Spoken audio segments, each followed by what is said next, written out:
Welcome everyone. I'm excited to welcome you to today's presentation on mastering spatial memory for speeches, exams, and daily learning.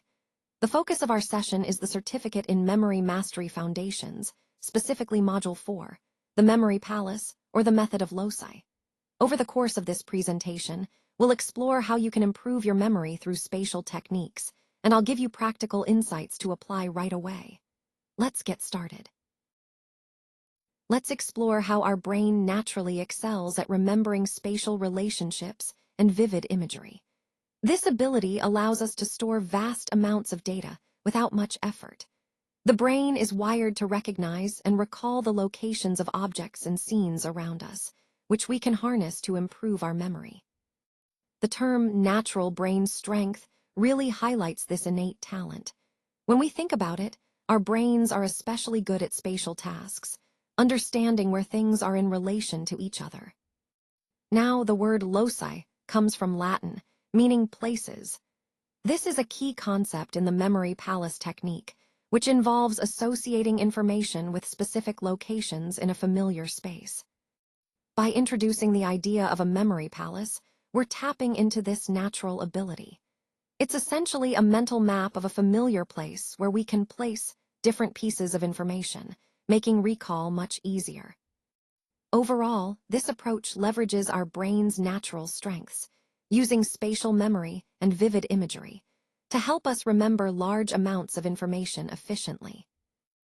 Let's explore the origins of the method of loci, which is one of the oldest and most effective memory techniques. The concept actually dates back to ancient times, around the 5th century BCE. One of the earliest examples comes from an event called the seating position recall, where people remembered complex arrangements by associating them with specific locations. A notable historical incident that highlights this technique is the banquet hall collapse, which supposedly inspired the development of spatial memory methods. The story goes that individuals used their mental images of a familiar place to recall important details during such events. The key figure often associated with these early memory strategies is Simonides of Chios. He's credited with creating the foundational idea of associating information with specific locations in a mental space, what we now call the method of loci. This method leverages our natural ability to remember spatial environments to enhance memory retention.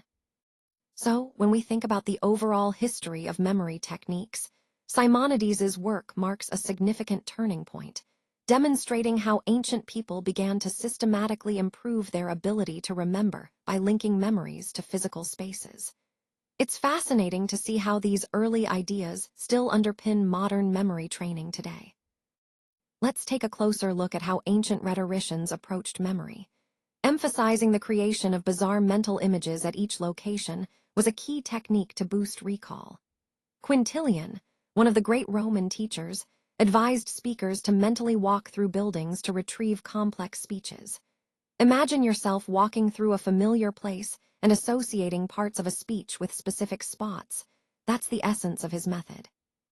Now, Cicero took this idea further with his use of vivid images combined with familiar buildings. This combination, vivid imagery plus known locations, created a powerful framework for memorizing and delivering rhetoric. So, when we connect these concepts, we see how the classical development of Roman orators relied heavily on visual and spatial memory techniques. This approach not only made their speeches more memorable, but also helped them organize complex ideas effectively. It's a fascinating example of how visual and spatial strategies have been central to rhetorical success since ancient times. Modern neuroscience has really confirmed that when we engage in spatial navigation, specific regions of the brain light up. It's fascinating because it shows how our brains are wired to handle complex spatial tasks. This scientific validation underscores the importance of these techniques in memory and navigation. Moving on, the World Memory Championships in 1990, played a key role in bringing these techniques back into the spotlight, especially at an elite level. It was a turning point that showed these methods could be effective even among top memory athletes. However, after that resurgence, the techniques started to fall out of mainstream use. One reason for this decline was the rise of print culture and widespread literacy, which shifted how people stored and accessed information. As books and written material became more prevalent, reliance on memory techniques decreased. Looking at the broader picture, this decline reflects an evolution from medieval times to the modern era. Over centuries, the way humans have approached memory and information storage has shifted dramatically, influenced by technological and cultural changes. Understanding this history helps us appreciate how these techniques once thrived and how they're making a comeback today.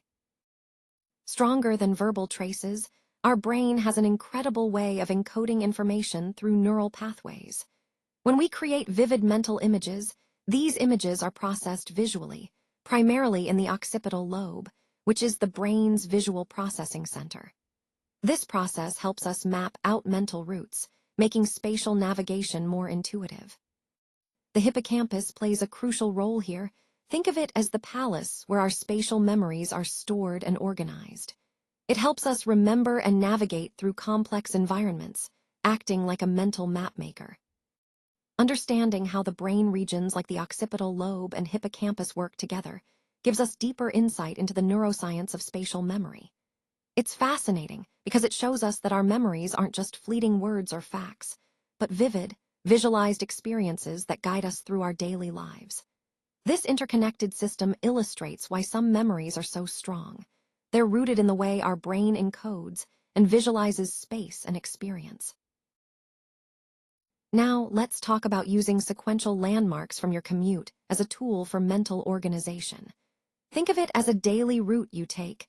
This can serve as a reliable framework for your thoughts and focus. It's especially useful for creating clear, professional outlines for your data and presentations, helping you stay on track. Your workplace is often the most familiar and structured space, making it an ideal starting point for beginners.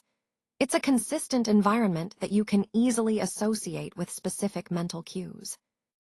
And don't forget about your home. This is another important location to consider.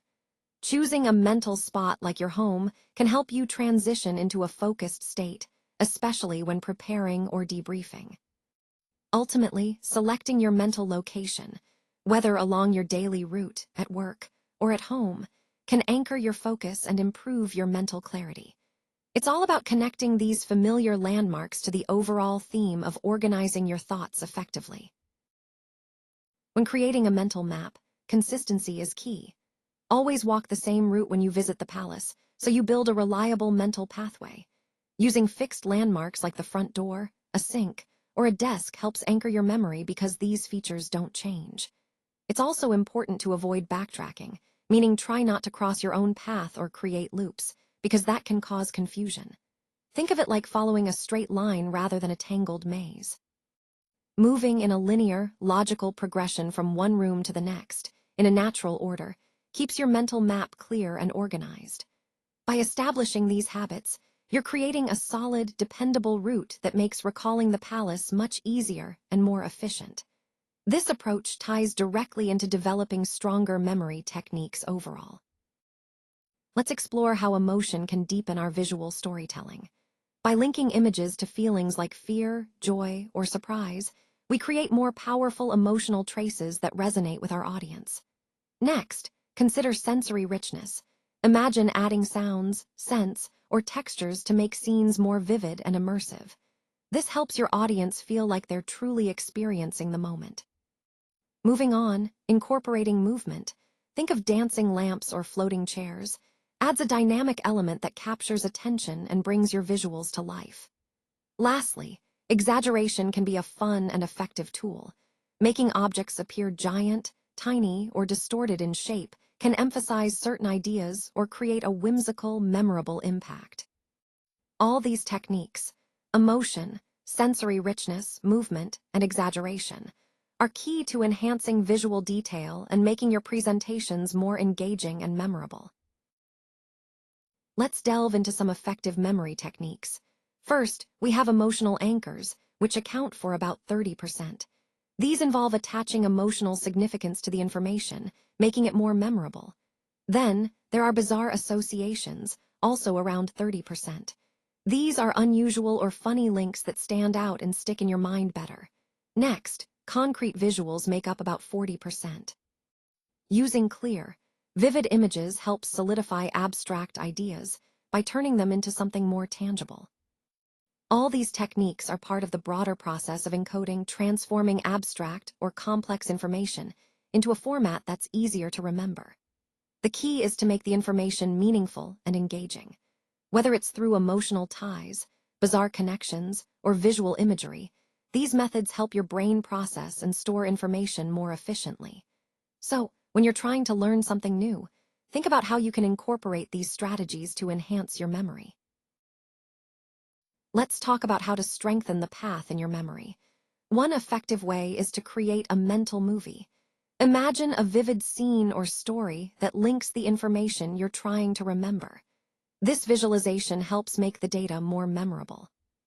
Next, connect the images logically. Think about how each scene or element relates to the next, forming a seamless flow. This logical connection is key to building a story-like chain between your images. By doing this, you ensure a smooth transition from one location or idea to the next, making recall much easier. This technique, often called narrative associations, leverages our natural ability to remember stories rather than isolated facts. So, by creating a mental movie, connecting images logically, and building a cohesive story, you strengthen your memory path and improve your ability to recall information effortlessly. Now, let's talk about placement strategies. Think of exams as formulas tucked away neatly in the corners of your page. They're easy to find when you know where to look, so place your key formulas in those strategic spots to make quick reference simple. For speeches, imagine your main points as key doors along your route. Position your ideas at these doors so your audience can easily access and remember them as they follow your presentation. When it comes to lists, picture each item as a stop on a journey. One item per stop keeps the path clear and memorable, helping your audience absorb each point one step at a time. Applying this method across different content types means assigning vivid images to each stop, whether it's a formula, a key point, or a list item. This way, your content becomes more engaging, more memorable, and more effective. Let's focus on the vivid images we've placed here. Let them serve as triggers for the data we're about to explore. When we talk about this process, it really starts with observing, walking the path step by step, visiting each of the designated stops along the way. Imagine yourself moving through a familiar route, taking in every detail, every marker. Next, we retrace our steps, but this time with our eyes closed, standing at the entrance of your mental palace. This act of closing your eyes helps deepen the connection to your memory, making the retrieval more vivid and precise. Finally, we initiate the mental walk. This is the core of the retrieval process. By visualizing and walking through these images and steps, we strengthen our memory and understanding of the data. This entire process is about engaging your senses and imagination to make the information more accessible and memorable. And remember, the key is to connect these vivid images directly to the data, allowing your mind to see the bigger picture clearly. All right, let's talk about building cognitive resilience. One effective way to do this is by repeating the walk multiple times. This helps reinforce the mental pathways you're trying to strengthen. Next, reimagining weak images in more detail is a powerful technique. By adding detail, you're making those images more vivid and easier to recall later. It's also important to practice recalling information without constantly referring to notes. This active practice trains your brain to retrieve information more efficiently. Ultimately, these strategies help strengthen your recall, which is a key aspect of cognitive resilience. Remember, consistent effort in these areas will make your memory more robust and reliable over time. When trying to recover a lost item, it can be really helpful to engage your senses. Ask yourself, what did it smell like? Sometimes, a familiar scent can bring back memories associated with that object. Think about how it moved. Did it have a particular feel or weight that stood out? Was it loud or quiet when it was in use? Using these sensory questions acts as a hook to reconnect you with the memory of that item. This approach isn't just about finding things. It's about unlocking forgotten memories by focusing on sensory details. Incorporating these triggers into your memory recall can make the process more effective and even more engaging. Remember, our senses are powerful tools for bringing the past into the present and helping us make those connections. Now, let's take a look at how we can visualize different categories of knowledge through this creative city district concept. First, we have the language palace, which acts like a vibrant marketplace of words and grammar, where each shop represents different language components. Then, there's the science palace, designed like a laboratory with distinct stations for formulas, elements, and experiments, highlighting the systematic nature of scientific inquiry. Moving on, we see the history palace, a museum that organizes exhibits chronologically, helping us understand how different eras connect and evolve over time. The idea here is to create multiple palace systems that serve as immersive environments, making abstract concepts more tangible and engaging. By framing knowledge this way, we're emphasizing that different domains have unique structures and learning approaches, which ties back to our overall goal of understanding diverse ways to organize and access information. Let's talk about how we can effectively organize massive datasets. One powerful approach is to assign different floors or zones to different categories. Think of it like designing a multi-story building or even a city with distinct districts, each one dedicated to a specific type of data. This way, we can store large amounts of information without it interfering with other data sets. This concept is part of layered spatial structures, which essentially means creating multiple levels or layers to manage complexity. By expanding your capacity in this way, using multi-floor buildings, city districts, or even imaginary landscapes, you're building a more organized and scalable system. The key idea here is that layering allows us to handle vast datasets more efficiently, reducing noise and overlap, and making retrieval much easier. It's about thinking vertically and spatially to create a more manageable and flexible data architecture. This strategy really ties into the overall theme of designing smarter, more scalable data storage solutions. Let's talk about updating our memory palace as we go. First, it's important to replace weak images with more absurd or memorable ones. This makes them stand out and stick in your mind better. As your knowledge grows, don't be afraid to insert new stops or locations. This keeps your palace current and comprehensive. Regular weekly reviews are also key. They help reinforce the links you've created and ensure your memory remains sharp. Remember, a memory palace isn't a static thing. It should evolve along with your learning. Think of it as a living, breathing structure that adapts and expands. This ongoing process is what makes the technique powerful and flexible, connecting all the points we've discussed and helping you truly master the art of memory. Let's talk about how to handle complex material effectively. One powerful technique is to structure it by placing key concepts and formulas at specific palace locations. This way, your mind creates a mental map, making it easier to recall information systematically and without stress. By associating important points with familiar places, you can navigate through the material more smoothly during exam prep. This approach not only boosts your memory, but also helps reduce anxiety because you know exactly where to find each piece of information. Remember, organizing your knowledge this way aligns perfectly with our overall goal of mastering material efficiently and confidently. All right, as we wrap up, let's reflect on the key themes we've discussed. Imagine a heavy golden anchor dropping. That's how powerful and impactful a strong message can be when delivered effectively. Moving into the bedroom, which symbolizes comfort and familiarity, we see that clarity and confidence are essential for connecting with your audience. Now, the conclusion features a bright neon sign with the key claim. This is your main message, the core idea you want your audience to remember. Think of it as the spotlight that shines brightest at the end of your speech. In the living room, representing the main argument, we want to craft a compelling, logical case that resonates and sticks. And then, the giant exploding microphone reminds us that our voice and delivery are critical. They amplify our message and make it memorable. At the front door, symbolizing the introduction, we set the tone for what's to come, grabbing attention right from the start. Including mental image examples, like visualizing a palace location or a speech part, helps your audience picture and better understand your points.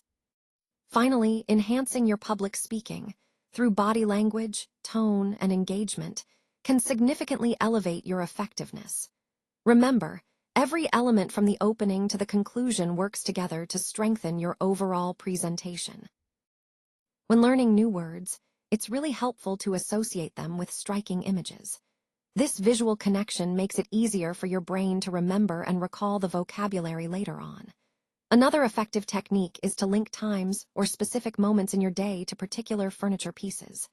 For example, you might associate your morning coffee with the kitchen table or your evening relaxation with the sofa. This helps create contextual anchors around the words. In addition, using appointments as memory cues can reinforce your learning, like visualizing a dentist appointment whenever you think of the word related to health or hygiene. Placing items along your kitchen counters is another practical tip. It turns everyday environments into memory aids, helping you remember lists or concepts more naturally. Speaking of lists, maintaining shopping lists is a simple yet powerful way to reinforce vocabulary related to daily life and needs. This ties into the broader idea of daily life memory solutions, finding ways to embed new words into your routine so they become part of your everyday thinking. Overall, these strategies make learning more engaging and effective by integrating new vocabulary into your daily experiences. All right, let's walk through this together. First, we start by mapping out 10 stops in your home, like the door, the sofa, the sink, and so on. These spots will serve as anchors for your memory journey. Next, you encode your list by identifying 10 distinct items, in this case, grocery items. To make it memorable, turn each item into a bizarre, moving image. The more unusual, the better. Then, for the recall test, you mentally walk the path you've created, nomming each item out loud as you go. This process helps reinforce the connections and makes retrieving the information much easier. Remember, the key idea here is to visualize and actively practice walking through your mental palace, which is a powerful way to boost your memory. So, by mapping out the stops, encoding the list with vivid images, and then walking through it mentally, you're training your brain to remember more effectively. Begin today. Your mind is ready to remember more. This is the perfect moment to tap into your full memory potential. Remember, your brain naturally leans towards spatial memory, so use that to your advantage. By harnessing this tendency, you can unlock new levels of recall and understanding. Imagine being able to recall vast amounts of data with remarkable accuracy. It's possible. This isn't just about rote memorization. It's about truly mastering the information. Speed and confidence come from knowing how to effectively engage your memory. Memory is no longer just a passive storage space. It's a creative process. It involves actively constructing and reconstructing information, making it more meaningful. Mastery comes through application. Practice applying these techniques in real situations. The more you do, the more your memory becomes a powerful tool for your growth and success. So, keep these concepts in mind as you continue your journey. Your brain is ready to do amazing things.